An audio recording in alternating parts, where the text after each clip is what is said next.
Representative Marjorie Taylor Greene may be disqualified from running for re-election. And in sports, Copperheads baseball is back in Athens this summer.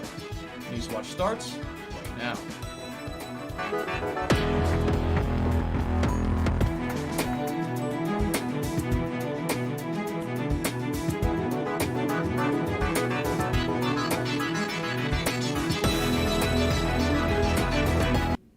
Good evening, I'm Silver Barker. And I'm Adam Slosser.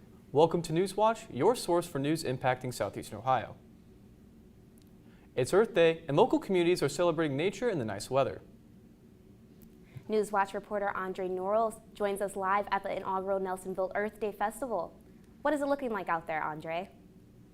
Well, Silver and Adam, as you can see here, there are different people at different tables looking at wildlife items, learning different things about wildlife on Earth Day. I am actually joined here with the event organizer and the president of the Wildlife Club at Hocking College. Yep. It's a long title. I've been working on that this whole time. But can you tell us a little bit about who the special guest is here? Yeah, so we were able to get a special guest in for Earth Day. Bigfoot, if you could come over here just real quick. Yeah, so we were able to get Bigfoot for Earth Day, which is pretty cool. So we do have a celebrity with us here. Well, it's so nice meeting you, Bigfoot. Besides Bigfoot sightings, what are some other things people can expect from this event? Yeah, so earlier today we had a raptor handling program by some of our interp students. We also had the Hocking College band going on from right now until 9 o'clock tonight. We'll still have some of the vendors out here from the college still going on. Other than that, we're pretty much just trying to celebrate Earth Day out here. So why is it important to have events like this on Earth Day?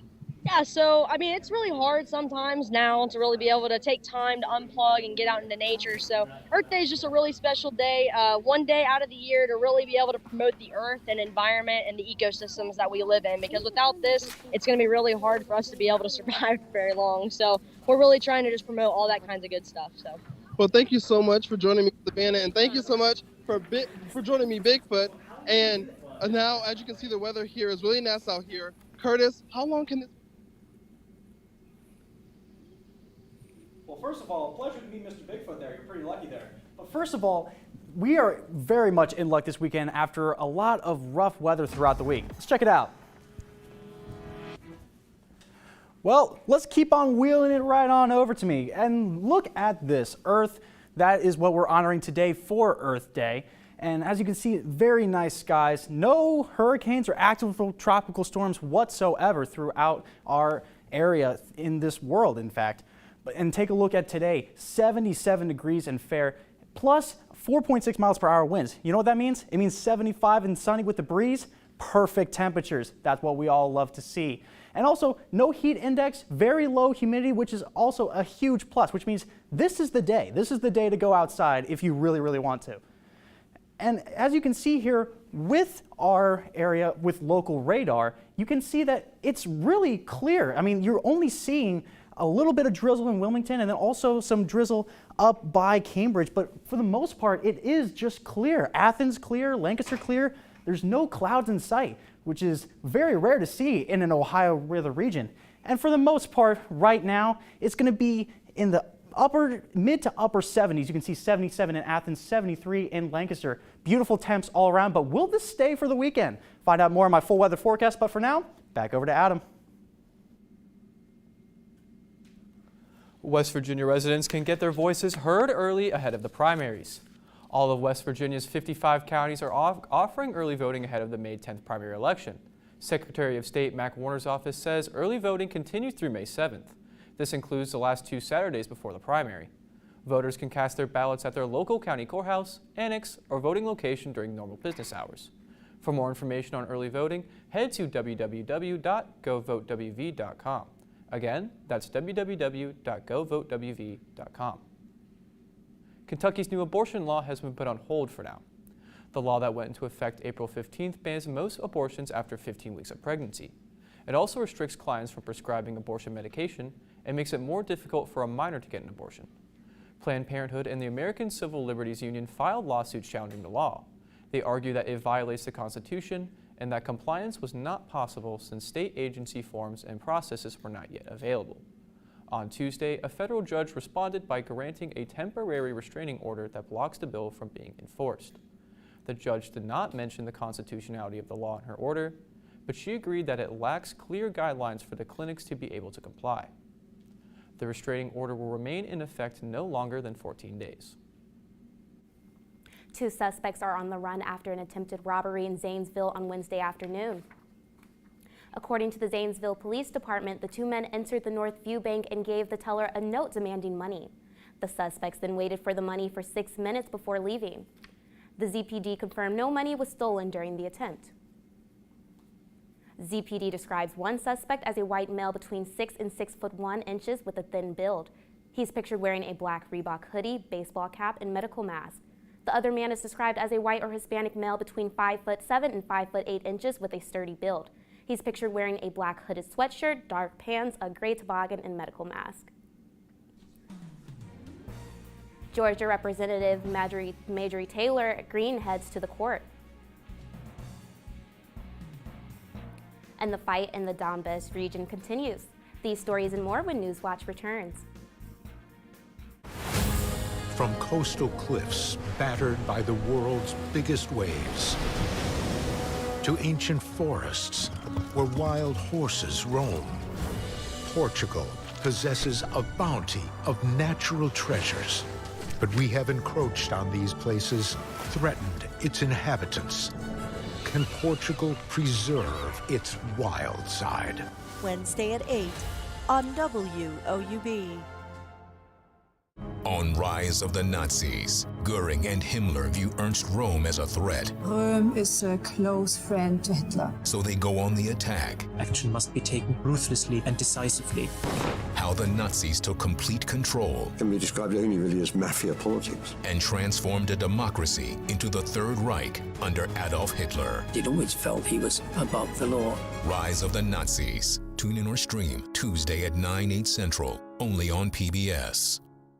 Next time on Antiques Roadshow, these family heirlooms are giving us goosebumps. Every time I look at it, I think of my grandmother. It makes the hair stand up on your arms because the D-Day invasion at Normandy is one of those moments in world history where the course of the world hangs in the balance. It's Antiques Roadshow, next time from Grounds for Sculpture in Hamilton, New Jersey. Monday at 8 on WOUB.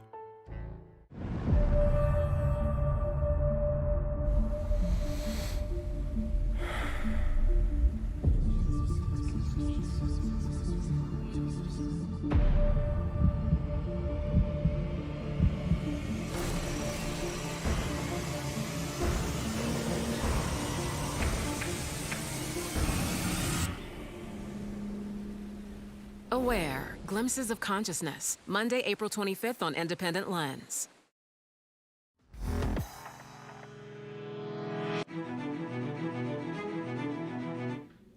Georgia Representative Marjorie Taylor Greene was met with applause as she entered an Atlanta courtroom today.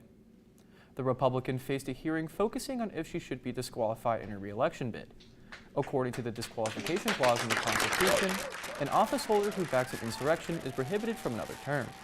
In opening arguments, the attorneys challenging Greene's re-election say Greene helped facilitate violent resistance against the government.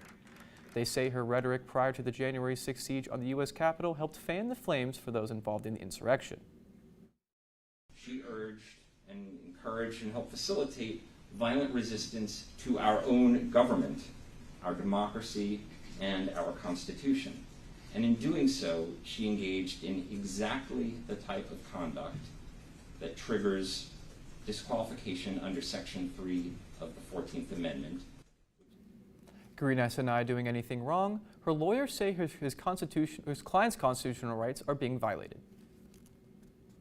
A bombshell tape recording of House Minority Leader Kevin McCarthy reveals he was apparently considering to ask then-President Donald Trump to step down shortly after the January 6th siege on the U.S. Capitol. In the audio, McCarthy talks about how he thinks Trump should have resigned after the insurrection. I'm seriously thinking of having that conversation with him tonight. I haven't talked to him in a couple days. From what I know of him, I mean, you guys all know him too. Do you think he'd ever back away? But what I think I'm going to do is I'm going to call him. The only discussion I would have with him is that I think this will pass, and it would be my recommendation we should resign. Prior to the audio coming out yesterday, McCarthy's office strongly denied to the New York Times that he was going to call for resignation. After the audio was leaked, a Republican leader said McCarthy spoke with Trump, who was apparently okay with it. Among those involved in the conversation was Representative Liz Cheney, who, at the time, was a GOP leader. Cheney's on the Select Committee investigating the January 6th insurrection. She says McCarthy has declined to meet with the officials. A spokesperson for Cheney denied that her office leaked the audio. For the first time, Russian army is admitting it wants to take full control of southern Ukraine and the Donbas region. Meanwhile, Ukrainian forces are holding out in key cities in the south, and new satellite images confirm mass graves outside the resigned city of Mariupol. Gloria Pasmino has the latest. Russian forces are pushing ahead in the southeast of Ukraine with the clear goal to take full control of the south and the Donbas region. It's the first time the Russian military admits its plan to establish a land bridge through Ukraine's southern region. It comes as Ukraine receives a fresh round of U.S. support to fight back.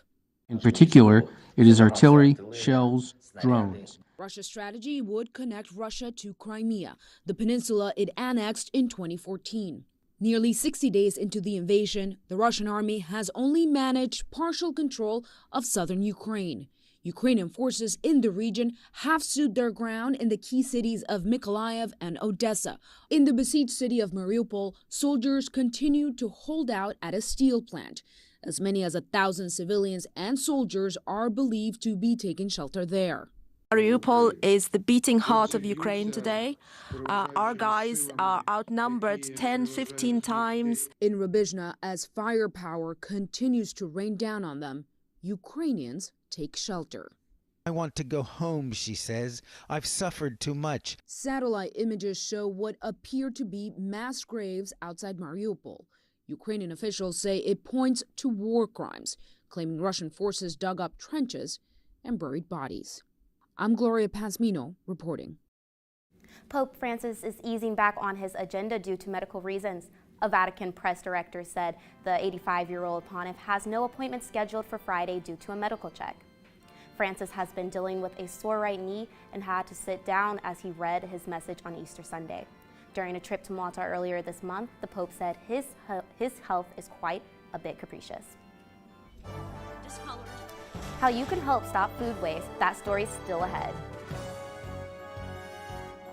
And we've been experiencing some really good weather, but will that keep it up over the weekend? Find out more in my full weather forecast, but for now, here's a look at stocks of local interest.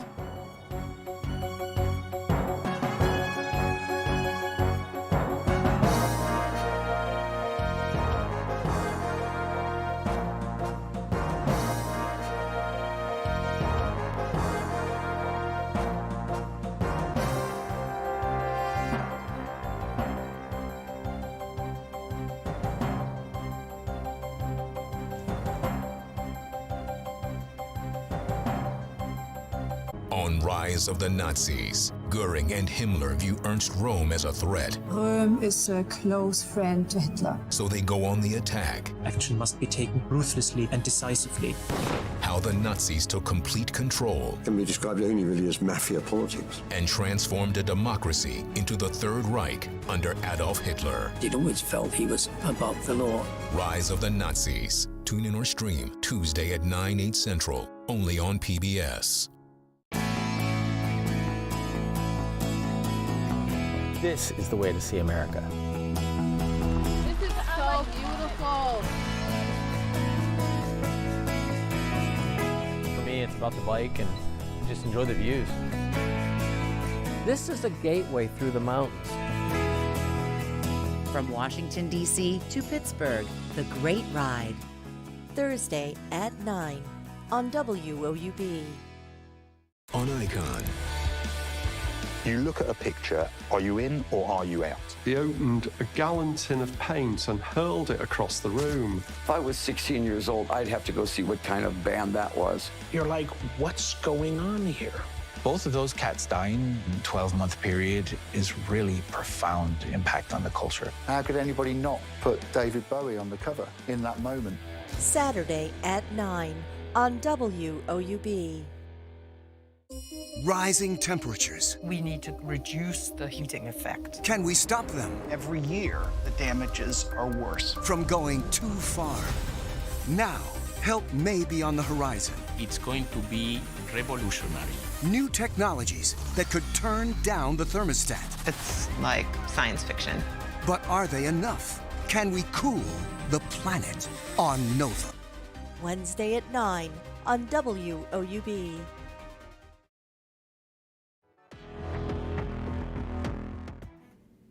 Hello everyone, I'm Curtis Fader, your weather forecaster today. Now, it is Earth Day, so we're going to take a look at our Earth chron view. This is what it's going to be looking like in terms of where the sun is right now. As you can see, there is Africa, Europe, and most of Asia is currently in nightfall, but don't worry because the sun is soon going to be setting, as you all know, as it sets in the west. But also taking a look at Athens today, look at that. 75 degrees as your high, and it is just gorgeous. I mean, you can't ask for anything better than this. It's just inexplicably great. This is what you need to do to be able to go outside during your day. And as you can see with our limited radar here, this proves it. You can see just the little bit of drizzle over in Wilmington and then bringing it over here near Coshocton, but our coverage radius, completely dry.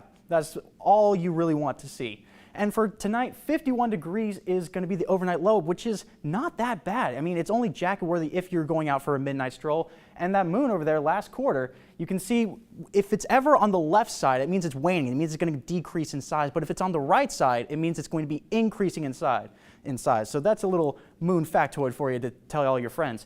Now, taking a look here, now you're probably wondering why this looks like a color palette for a Bob Ross painting, but this is actually lines of humidity. And what this means is the higher the number, the better, not better, but the more humidity there is. Now, typically in our region, we have a lot more humidity, but for once, it's actually very low. You can see kind of the cadmium yellow by Pittsburgh. It's very similar to San Antonio. This is actually really rare and really good for the community in terms of getting outside. And tomorrow, it's actually going to really increase, and we're going to see some summer previews. 85 degrees. It might be time to break out that UV40 sunscreen.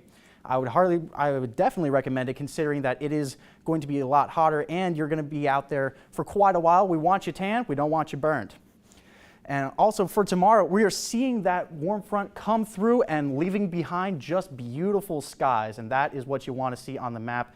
Nothing out of the ordinary here. And taking a look at your 3-day outlook, as I just described, there's going to be increased temperatures for Saturday and Sunday, but I mean, look at that. That's just gorgeous. This is your opportunity to go out, stain the deck, mow the lawn, do whatever it is. I know the kids have been camped up. You want to get them outside, play with them, and that's going to be great, but that's your opportunity. Monday, we're going to be seeing the showers. Things are going to be coming to a dead still, and you got to be careful out there, especially on the roads. We don't want any happy little accidents out there, okay? Making sure. Now, 7-day outlook for you today. You're going to see the temperature start to decrease as the rain comes in with that cold front. And make sure to keep an eye on where the showers are coming. Remember, 30% means that the rain is happening, but you have to see if it's coming to a theater near you. That's what you want to know. And then eventually it's going to increase up into the low 60s in the weekend. Back over to the desk. Today is Earth Day, a day of action to recognize and address environmental concerns, anything from climate change to deforestation or even food waste. According to estimates by the USDA, about 1/3 of all food produced in the U.S. goes uneaten each year.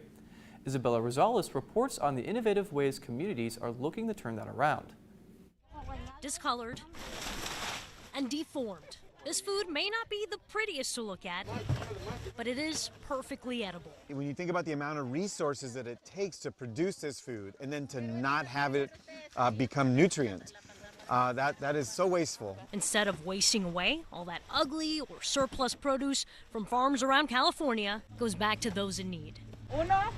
Roman Pinal, organizer for Campesinos a Campesinos, or farm workers to farm workers, says they feed hundreds of families in their community. I think it's hunger, preventing food waste, and bringing some healthy food to farm worker families.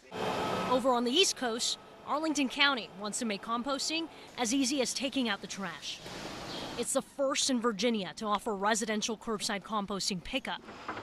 Eric Grabowski leads the Solid Waste Bureau. So it's our version of a topsoil product, and you can see how rich it looks. He tells me nearly 80% of households are participating, and the program isn't even a year old. I think that's fabulous. It's not 100%, but it's very good. Here's how it works. You collect food scraps like an orange peel. Once a week, a crew comes to pick up your green card, curbside, just like trash day. But it doesn't end up in a landfill. It ends up here. This is a composting facility. These scraps go through a journey. In these aerated bunkers, microorganisms break them down. And in about 60 days, it ends up as compost. In other words, fertilizer. So far, Arlington County found the program diverts about 20% of food scraps that would otherwise end up as garbage. But it's not always so easy to get people on board. You know, there's a yuck factor associated with managing food scraps in your house. But once you figure it out, you start to see scrap or spoiled food as not a waste, but an opportunity. I'm Isabel Rosales reporting. If your city doesn't offer a curbside food scraps program, there's other ways you can take to reduce food waste at home. Carefully plan your trips to the grocery store, make better use of leftovers, and minimize spoilage by properly storing fruits and veggies. You can also give composting at home a shot. Coming up in sports, the Southern Ohio Copperheads are finally back at Bob Wren after a 2-year hiatus. Hear more about their journey and why this season is so special right after the break. Be sure to stay tuned to WOUB. Here's a look at what's coming up tonight on your public television station.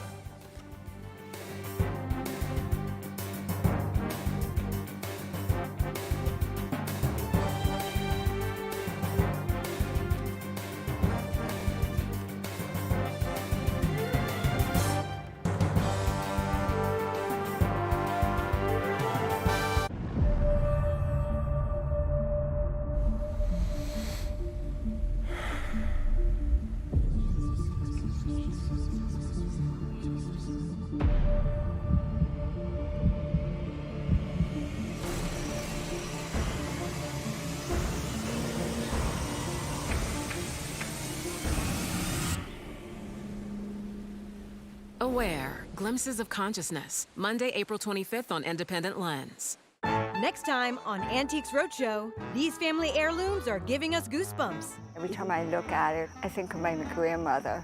It makes the hair stand up on your arms because the D-Day invasion at Normandy is one of those moments in world history where the course of the world hangs in the balance. It's Antiques Roadshow, next time from Grounds for Sculpture in Hamilton, New Jersey.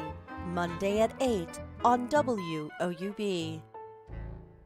Rising temperatures. We need to reduce the heating effect. Can we stop them? Every year, the damages are worse. From going too far. Now, help may be on the horizon. It's going to be revolutionary. New technologies that could turn down the thermostat. It's like science fiction. But are they enough? Can we cool the planet on Nova? Wednesday at 9 on WOUB. From coastal cliffs battered by the world's biggest waves, to ancient forests where wild horses roam, Portugal possesses a bounty of natural treasures. But we have encroached on these places, threatened its inhabitants. Can Portugal preserve its wild side? Wednesday at 8 on WOUB.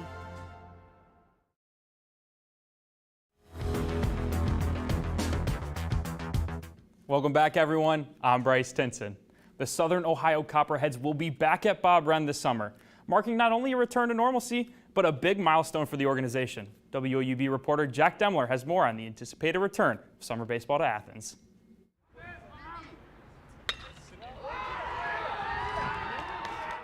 While the Ohio baseball team enjoys the use of Bob Wren during the spring season, another team is excited to take the field in a little more than 6 weeks. We're coming back. Our home opener is June 7th. The Copperheads returned to Bob Wren Stadium after their last 2 seasons were canceled due to the ongoing pandemic. With the decrease in positive COVID cases, the Copperheads decided it was time to lace up their cleats and hit the ball field. After 2 years not having a season, we believe that we were further along in the pandemic, that we could it was a risk we could take to have the season. And it looks like we made the right decisions. The return of summer baseball in Athens will mark an important milestone for the organization. We couldn't be more excited. We couldn't be more excited to welcome the community-owned, student-operated Southern Ohio Copperheads back for their 20th year.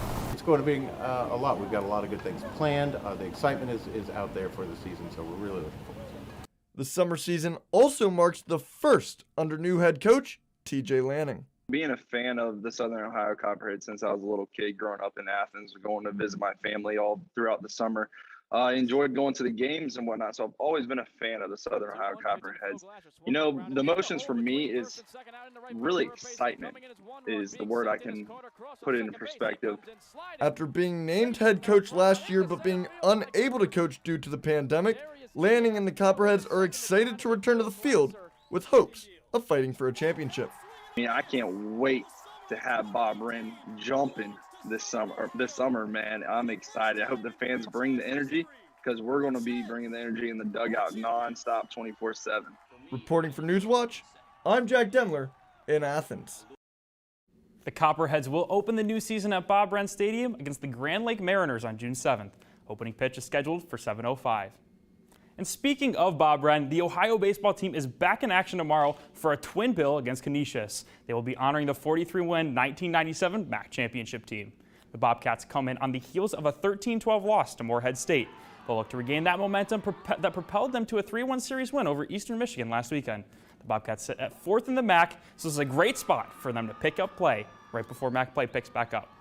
Game 1 is scheduled for 12 with Game 2 following at 3:30. There's a double dose of twin bills tomorrow as Ohio softball plays 2 against Northern Illinois. The Bobcats are fresh off a 2-game sweep against Kent State. They'll look to carry that momentum into the 3-game series this weekend. Ohio is currently 2nd in the MAC with 7 games left, sitting just 3.5 games back of Miami for first place. Bobcats have yet to play NIU this season, but are hot, winning 11 of their last 13 games. The doubleheader tomorrow starts at 1, and Sunday is set for a 12 o'clock first pitch. Head out to see both these teams play with a beautiful weekend. That's it for sports. Back to you, Silver.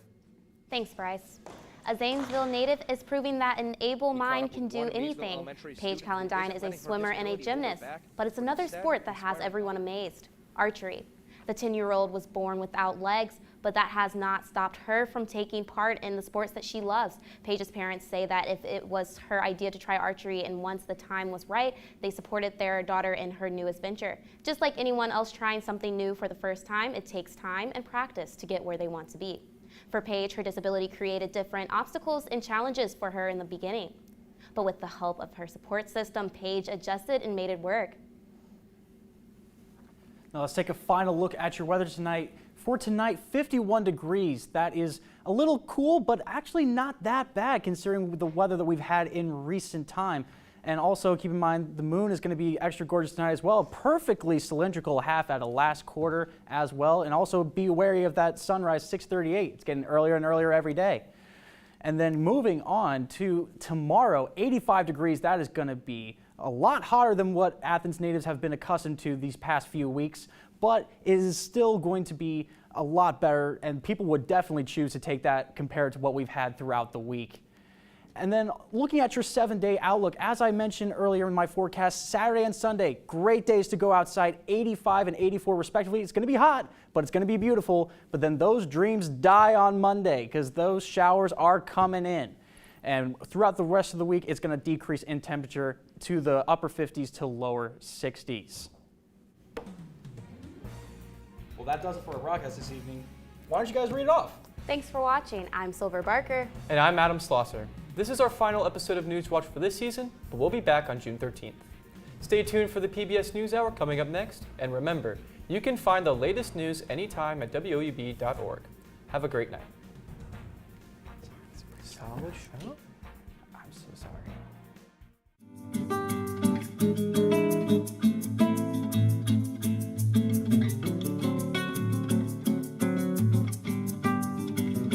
Support comes from Snyder Strode Jarrett Financial in Athens, providing investment and retirement planning assistance to Southeast Ohio for over 50 years. Snyder Strode Jarrett, not just another financial firm. More information at ssj.finance. Support comes from Dean Heating and Cooling, keeping homes cool all summer with Tempstar. Dean Heating and Cooling provides HVAC service and installation in the